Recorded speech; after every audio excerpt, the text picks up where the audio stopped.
What are some steps you can take to become more of an encourager, or an encourager if you don't consider yourself that at this point? Number 1, watch and listen.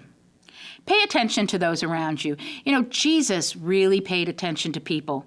He noticed everybody. He noticed the people that no one else was interested in. When the children tried to come to him and the disciples tried to stop them, Jesus said, No, let them come to me. I love them. They're important. They're of value to me. And he'd put those children up on his lap and love them and just encourage them. How about all of the people who were sick that Jesus healed? Many of them were despised by the other people in society. They didn't want to be anywhere around them. Can you imagine being a leper in that time? And every time you walked anywhere where people were, they started screaming, "Leper, leper," and throwing rocks at you. How would you ever feel like you had any value at all?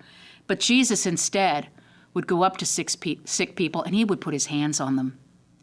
He loved them enough that he would touch them, something that they would cherish. Sometimes it's a blessing just for somebody to notice you, isn't it? And then we need to respond to the needs of others. Sometimes we just need to know someone cares. Even if we can't change their situation, if we can just let them know that we care and we're praying for them, that can make a difference. I have a friend, Debbie, and many years ago, she and her husband came to visit our church, and they'd only been there 2 weeks when Debbie's father passed away. I didn't know what else to do. I mean, everybody took food, but I really felt God told me to go and just sit with her. So that's what I did.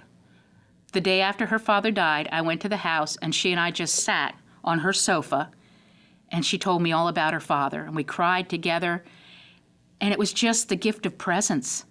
And sometimes that's all people need. Actually, Debbie and her husband ended up joining our church, and they are 2 of our closest friends today. We love them dearly. But she needed that, and God can use you to do that for other people.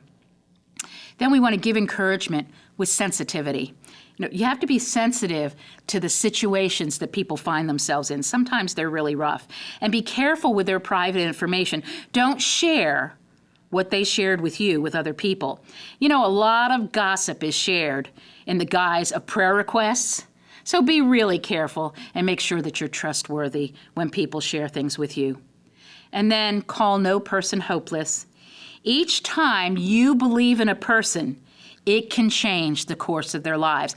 I know that personally because people did it for me.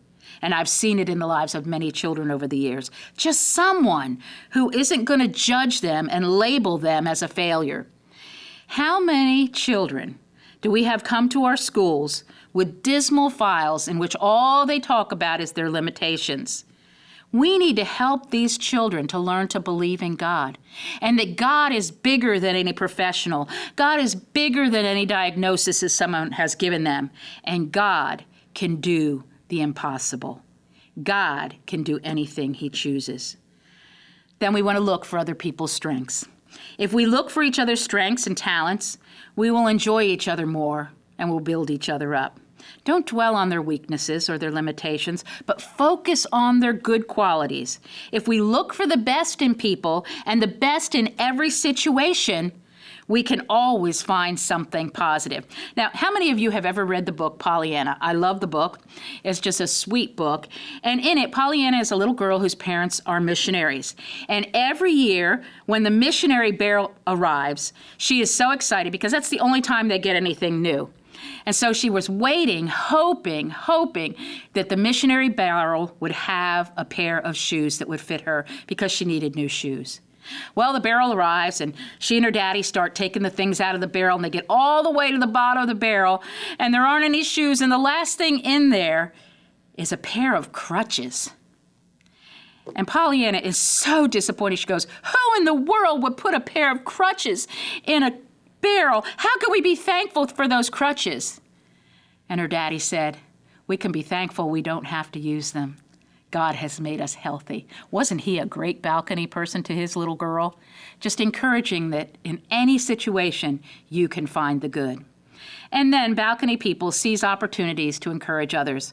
When someone does something kind, just tell them. Tell them that you noticed that they did something sweet and that you appreciate it. It'll make the world of difference to that person who sometimes feels like nobody pays attention to them at all. How often have you thought, that was really nice what they did? Well, the next time you think that, say something to them. Speak up and praise that kind, godly behavior, and it will make a world of difference to that person.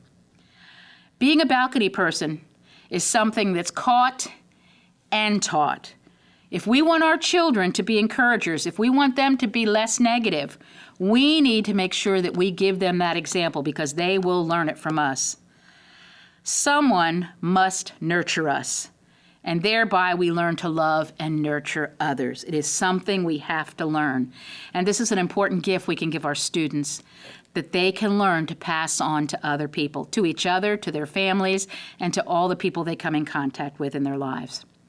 There are 3 traits which balcony people learn and give away. First of all, balcony people love from the heart. They don't like to criticize. They don't have judgmental attitudes. They go out of their way to honor other people. And they don't keep score. It doesn't matter if I won once and you won 3 times. It's okay. It doesn't matter. God is going to use who he chooses, and he's going to be fine. It's not a competition between you and other people. Romans 16, verses 1 through 16, is a biblical balcony person passage. This is a passage where Paul is practicing what he preaches. He cheers on all those dear Christians in Rome. He doesn't flatter. He doesn't build one up and then belittle another, but straight from the balcony, Paul just loves on those people and tells them how much he appreciates them and how much he loves them. Balcony people also listen from the heart. They look for ways to improve their listening skills. They listen, and then instead of being negative and tearing down, they find a way to build up in every situation. Now, even when we as educators need to correct our children, we can do so in a way that isn't going to make them feel little. Our goal is to bring wholeness and security to those children and show them that they can overcome when they make mistakes. They listen without assuming or judging. Balcony people don't judge. They assume you know what someone is feeling or experiencing. They don't assume it. Basement people do. Balcony people just listen. We also need to make allowances for other people and their emotions. Remember that when people are going through hard times, they can be very, very emotional.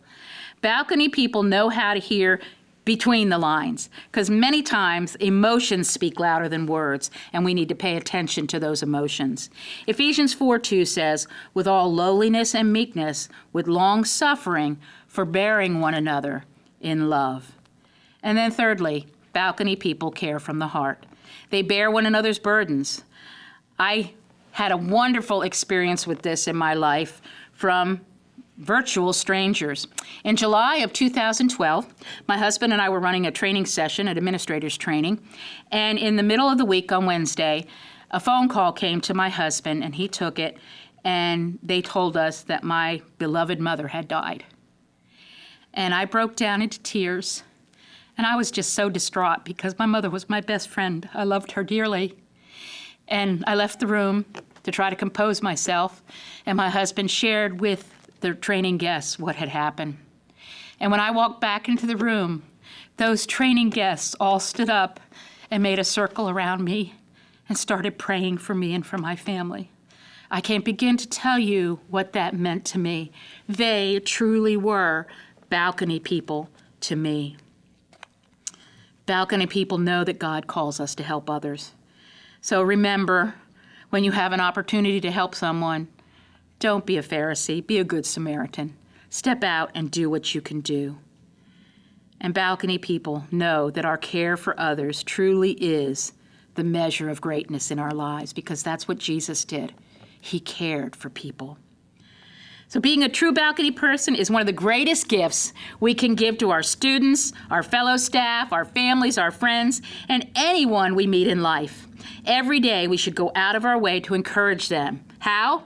Look for the best in them, cheer on their successes, correct them with grace, expect God to work miracles in their lives, energize them with praise, Pray for them and exhort them to do their best for Christ. Hebrews 10:24 says, "And let us consider one another to provoke unto love and good works." Let's pray. Lord Jesus, we thank you so much that you give us the opportunity to love on other people for you, and help us to remember of the grace that you've given us, the love that you've given us, and help us to pour that out on our students and on each other every day. And may you be blessed by our efforts in Jesus' name. Amen.